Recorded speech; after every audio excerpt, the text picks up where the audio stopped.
में possessive phrase या फिर एडजेक्टिवल फ्रेज जिसको कहा जाता है अरबी ज़बान में अल-मुरक्कब तौसीफ़ी, एडजेक्टिवल फ्रेज भी आ सकता है। अब इसको भी आपको आइडेंटिफाई करना है। इसमें आप कैसे आइडेंटिफाई करेंगे? पॉजेसिव फ्रेज में हमने कहा था कि फर्स्ट लेटर पे अलिफ लाम हो और दूसरे लेटर के फर्स्ट लेटर पे अलिफ लाम ना हो और दूसरे लेटर के स्टार्टिंग में अलिफ लाम हो। बट इसमें ऐसे दो लेटर्स आपको आइडेंटिफाई करना है कि या तो दोनों के भी स्टार्टिंग में अलिफ लाम हो या फिर दोनों के भी स्टार्टिंग में अलिफ लाम नहीं हो। और अगर फर्स्ट वन के लास्ट में गोलता हो तो सेकंड वन के लास्ट में भी गोलता हो। इधर फर्स्ट वन के लास्ट में अगर दो पेश है तो इधर भी सेकंड वन के लास्ट में भी दो पेश, यानी सेम वर्ड्स आपको देखना है। अब जैसा कि आप इधर देखिए, इधर भी स्टार्टिंग में अलिफ लाम है, इधर भी स्टार्टिंग में अलिफ लाम है, तो ये दो वर्ड्स मुरक्कब तौसीफ़ी हो गए। इसी तरह अब इधर अलिफ लाम है बट इधर अलिफ लाम नहीं है, तो ये वर्ड तो माइनस हो चुका है।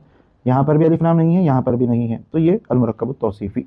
अब इधर अलिफ लाम है और यहाँ पर अलिफ लाम नहीं है, यहाँ पर भी नहीं है, तो ये मुरक्कब तौसीफ़ी। अब इधर अलिफ लाम है और यहाँ पर नहीं है, तो ये मुरक्कब तौसीफ़ी हो गया है।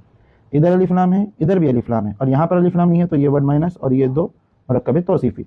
इसी तरह अब इसमें भी आप जो है ना लास्ट के टू लेटर्स उमूमन होते हैं।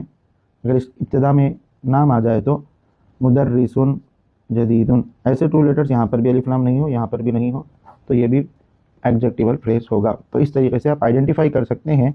देखिए पॉजेसिव फ्रेज में मैंने ये कहा था फर्स्ट लेटर पे अलिफ लाम नहीं रहना है, सेकंड के स्टार्टिंग में अलिफ लाम होना है।